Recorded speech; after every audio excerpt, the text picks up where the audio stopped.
অন্ধ নাকি? এ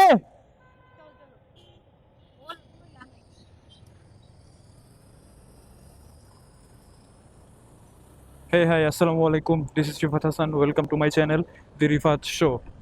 সো এখন বাজে 5টা 24। শুরুতে আপনাদেরকে দেখাইলাম যে বসুন্ধরাতে চলা কিছু রামছাগল, যাদের গাড়ির উপরে আবার হচ্ছে কিছু ডিফেন্সের লোগো লাগানো থাকে। তো এই লোগো সহ গাড়িতে এই ধরনের মানে সুদক্ষ ড্রাইভার ওরা কিভাবে নেয়, আল্লাহ খুব মানে আল্লাহই ভালো জানে, আমি জানি না কি। তো এগুলা কথা বাদ, বাংলাদেশের সব ড্রাইভাররাই এমন হয়ে থাকে, এটা নিয়ে কিছু করার নাই। তো কিছুক্ষণ যাবত বেশ বৃষ্টি হচ্ছিল, তো ভাবছিলাম যে বসুন্ধরাতে হয়তো বা এক হাঁটু পানি হয়ে গেছে। তো আমি অলরেডি আমার জুতা টুতা সব কিছু ওইভাবে পরছি, জুতা ভিতর থেকে মোজা খুলে রাখছি। এই যে উল্টে যাবে, নবাবের বাচ্চা উল্টে যাবে। দেখেন আপনার অবস্থাটা, কি পরিমাণে বৃষ্টি নামছে। এখানে সব বাইকার এইভাবে দাঁড়ানো আছে। দেখেন বাইকটা আস্তে আস্তে কই চলে গেছে, মানুষ দেখতে পারতেছেন ঠিক কোন পর্যন্ত চলে গেছে। এই জ্যামটা 300 ফিটের ওইদিকে চলে গেছে। আমি মাত্র বসুন্ধরাতে বের হয়ে আসছি, তখন এই জ্যামটা পাইছিলাম। বুঝেন আপনারা, এই ফ্লাইওভারের মতো একটা ফ্লাইওভারে এই অটো রিক্সার জন্য জ্যাম পড়ে গেছে। লিটারেলি আমার কিছু করার নাই, আমি এই অবস্থাতেই হচ্ছে বাইক চালাচ্ছি, কারণ এই বৃষ্টি থামার না। আর আমি কি মনে করে আজকে আমার রেনকোটটা আনি নাই, এর কারণ আছে। কারণ সকালবেলা আমি যখন বের হই তখন টোটালি একদম রোদ ছিল, তো এমন ওয়েদার হবে এটা তো চিন্তা করি না। আর এখানে পানির অবস্থা দেখছেন, আমি ওই সাইড দিয়ে যাই আমার সাইলেন্সার লিটারেলি ডুবে যাবে। তো ওইখান দিয়ে যাওয়ার কোনো প্রশ্নই আসে না। আমার সাইলেন্সার যতক্ষণ সেফ আমি ততক্ষণ সেফ।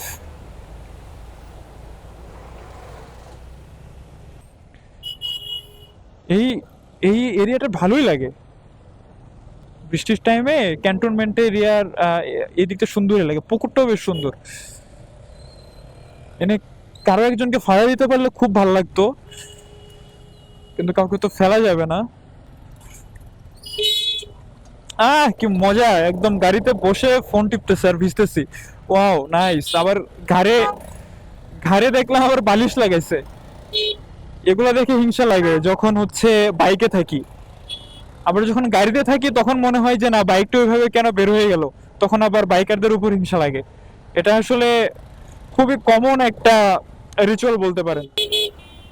আমার ক্যামেরা হচ্ছে DJI Action 5 Pro, যেটা বেশ ভালো রকমের ওয়াটারপ্রুফ। তার জন্য আমি এই রিস্কটা নিচ্ছি। বাট আমার যদি আইফোন সামনে থাকতো আমি তাহলে এই রিস্কটা নিতাম না, যদিও আমার আইফোনও এখন পর্যন্ত ওয়াটারপ্রুফ খোলা হয় নাই। বাট আমি DJI এর উপর একটু বেশি ট্রাস্ট করি, তার জন্য আমি বৃষ্টির ভিতরেও ভিডিও করতেছি। দেখি কতটুকু কন্টিনিউ করতে পারি এই জ্যামের ভিতরে, আপনাদের আর কষ্ট না দেই। জ্যাম থেকে বের হওয়ার পর আপনাদের সাথে আবার কথা বলি। এই কিছুক্ষণ কাউরে বকা দেওয়ার পর যখন সামনে যাই তখন দেখি না, পরিস্থিতি সম্পূর্ণ পরিস্থিতি সম্পূর্ণ ডিফারেন্ট। ওইখানের পানিতে আমি আপু দুজনে একদম ভিজে গেছি।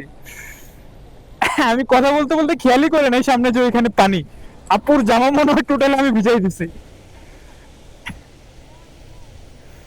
ওকে, আপু বলছে সমস্যা নাই, তাহলে সমস্যা নাই। বাট দুজনেরই আজকে জ্বর আসবে, নাথিং টু ডু। আমি ইসিবিতে আসার পরে হচ্ছে ক্যান্টনমেন্ট দিয়ে ঢুকে যাচ্ছি। ক্যান্টনমেন্ট হয়ে দেন হচ্ছে ভাসান টেকের ওই দিক দিয়ে বের হয়ে যাব, মিরপুরে ঢুকবো। কারণ এই বৃষ্টির টাইমে মিরপুরে একেতে যেমন প্রচন্ড রকমের জ্যাম হয়, তার উপরে হচ্ছে মোটামুটি ভালোই বৃষ্টি হচ্ছে, তাতে করে আমার যাওয়ার রাস্তাতে মোটামুটি পানি উঠে গেছে। তো এখন এই পানি পার হয়ে যাওয়ার ইচ্ছা করতেছে না। বাট এদিকের কি অবস্থা আমি জানি না। যতটুকু জানি এদিকে খুব একটা বেশি পানি উঠে না, পানি উঠে বাট অত বেশি একটা পানি উঠে না। দেখি তারপর এদিকে গিয়ে কি অবস্থা। আর একবার করে বৃষ্টি বাড়তেছে, একবার করে কমতেছে। তো আই ওয়াজ টোটালি রং যে এদিকে পানি উঠে না, উঠলেও কিংবা মানে খুবই কম উঠে। বাট আপনারা দেখেন আমি কি পরিমাণে রং ছিলাম। আমার সামনে হচ্ছে আমার ভার্সিটির গাড়ি, তো ভার্সিটির গাড়ির ছাদে যদি আমার একটু বাইরে নিত, আমার এই পানিটা পার হওয়া লাগতো না। আমি একা থাকলে হয়তো বা সিগন্যাল দিলে দু একটা সিট এতক্ষণে ফাঁকা ছিল, আমি বললে হয়তো বা আমাকে নিয়ে নিত। আমার কিছু করার নাই, আমার ওভারটেক করেই যাওয়া লাগবে। সরি এবির গাড়ি, তুমি আস্তে আস্তে আসো, আসো পিছনে। আচ্ছা, বৃষ্টির সময় আপনার মোড়গুলো খুবই সাবধানে ঘুরবেন, কারণ হচ্ছে রাস্তাগুলো একদম ক্লিন হয়ে যায়। আর গাড়ি থেকে যে ফুয়েলগুলো রাস্তায় পড়ে, এই ফুয়েলগুলো অনেক পিচ্ছিল হয়ে থাকে। এই ফুলগুলো দেখা যায়, আর হচ্ছে এখন অন্ধকার হয়ে গেছে। অন্ধকার হয়ে যাওয়ার কারণে ভালো করে দেখা যাচ্ছে না। মূলত হচ্ছে এক প্রকারের তেলে পানি পড়লে যে অবস্থাটা হয়, ওইটা রাস্তাতে ক্লিয়ারলি বোঝা যায়। আপনারা অবশ্যই সামনে যেভাবে খেয়াল রাখবেন, রাস্তার দিকে তাকিয়ে বাইক চালানোর একটু চেষ্টা করবেন, কারণ কখন আপনারা ওইটার উপর পড়ে যান আর কখন হার্ট ব্রেক করে ফেলেন, এই অবস্থাতে আপনাদের অ্যাক্সিডেন্ট হওয়ার চান্স খুবই বেশি থাকে। তো আমি হেলমেটে ভাইজরটা ক্লোজ করতে পারতেছি না, কারণ ক্লোজ করলে আমি দেখতে পারতেছি না, ডে লাইট অনেক কম। আমি, আপনারা খেয়াল করতেছেন কিনা জানি না, আমি ইঞ্জিন ব্রেক ছাড়া কোনো ব্রেকই করতেছি না, কারণ আমি যদি এই টাইমে আমার সামনে কিংবা পিছনের ব্রেক করি, টোটালি একটা ডিজাস্টার হয়ে যাবে, আমি স্লিপও করতে পারি।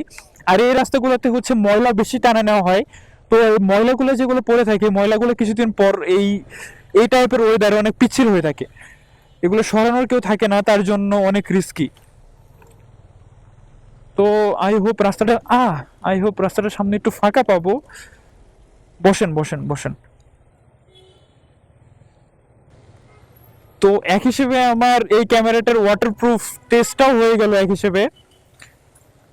অডিওটা আসলেই হয়, অডিও যদি কোনো প্রবলেম হয়ে যায় তাহলে আমি এতক্ষণ যা করছি সম্পূর্ণ একদম ধরা। ভিডিও কোয়ালিটি একটু ড্রপ করবে, কারণ হচ্ছে আমার লেন্সের উপরে অলরেডি পানি জমে গেছে, পানি ভাস্প দুইটাই জমে গেছে। কেমন টাইপের ভিডিও আসতেছে I have no idea, but আশা করতেছে খুব একটা বাজে আসতেছে না, কারণ এটা গোপ্রো না, ডিজেআই। আচ্ছা, ডিজেআর উচিত আমাকে ওদের ব্র্যান্ডের সাথে কলাব করানো, না আমি বেশ প্রশংসা করতেছি ওদের। আর আমি ইচ্ছা করে আজকে ভিডিওটা একটু লং করতেছি, কারণ হচ্ছে বৃষ্টিতে ভিজে এটা আমার আর কি বলতে গেলে ফার্স্ট ভিডিও। তো আমি দেখতে চাই আউটপুটটা ঠিক কেমন আসে, আর আমার অডিওটা কেমন আসে, এটাও আমার একটা দেখার ব্যাপার আছে, কারণ আমি যে মাইক্রোফোনটা এখন ইউজ করতেছি সেটা সম্পূর্ণ একটা কেবলের মাইক্রোফোন। তার জন্য হচ্ছে আমার সাইডের যে বাটনটা সেটা আমার খুলে রাখা লাগতেছে। যদি দেখি যে আমার কোনো রকমের প্রবলেম হয় নাই, তাহলে আমি একটু দেখো।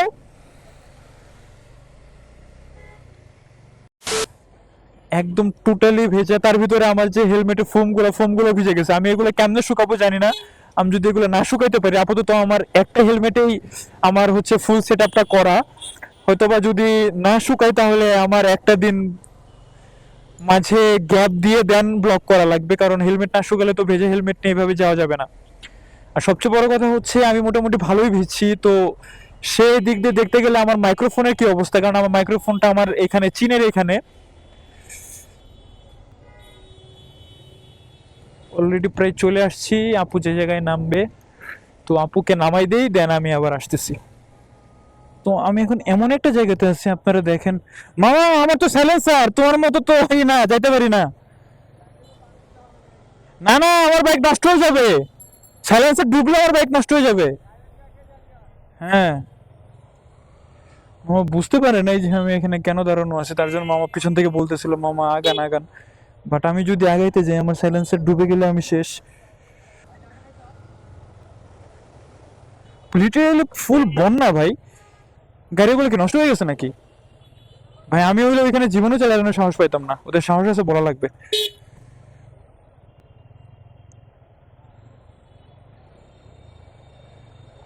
এটা কি ভাই? কি যেন একটা বাজছে, আমি দেখে চিন্তা করতেছি যে হাই হাই, কার আবার হাত আমার পা ধরে টানতেছে। আমার সাইলেন্সার কি ঠিক আছে? হ্যাঁ ঠিক আছে, আমার সাইলেন্সার ঠিক থাকে মানে আমি ঠিকঠাক আছি। এদিকে হালকা একটু উঁচা আছে, সো আমি এদিক দিয়ে এসে যেতেই পারি।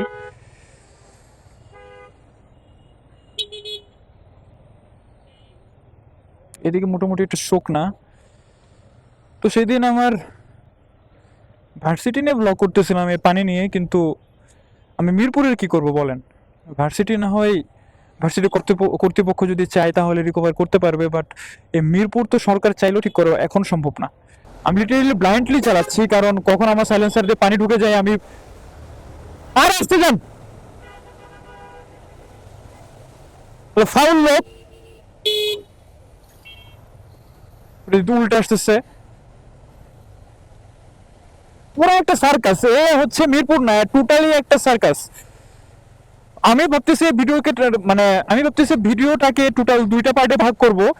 আমি হচ্ছে পরপর 2 দিন এটা আপলোড করতে পারি, ঠিক নাই, দেখি আগে আমার এডিটিং এ বসে দেখি যে কি অবস্থা অ্যাকচুয়ালি, এগুলো সবকিছু ভেবে চিনতে দেন আমি সিদ্ধান্ত নিব। লিটারালি মিরপুর শাকস, লিটারালি মিরপুর শেষ ভাই। আপনার যদি এই যে পানিটা জমছে, এই পানিটা আপনার হচ্ছে কালকে সকালের আগে কোনোভাবেই রিমুভ হবে না, বুঝতে পারতেছেন? আর ওইদিকে যে ডুবে গেছে অলরেডি, ধরেন যে ড্রেন ডুবে গেছে, আর আমি যে চালাচ্ছি এগুলো সব হচ্ছে ম্যানহোলে ঢাকনার উপর দিয়ে চালাচ্ছে। আমি মনে মনে আল্লাহর নাম নিচ্ছি যে কোনো ম্যানহোলে ঢাকনা ভাঙা না থাকলেই হয়েছে, বা মাঝখানে কোনো গর্ত না থাকলেই হয়েছে। দেখা যায় যে গর্ত থাকলে তো আমি ইজিলি মানে দেখে বেশ সুন্দর করে আমি আমার চাকাটা নিতে পারবো, বাট এই অবস্থাতে আমি বেশ স্পিডে যখন যাব তখন দেখা যাবে যে আমার ঘাটটা ভেঙে যেতে পারে, মানে ভাই আমার বাইকের ঘাটটা ভেঙে যেতে পারে, বলা যায় না।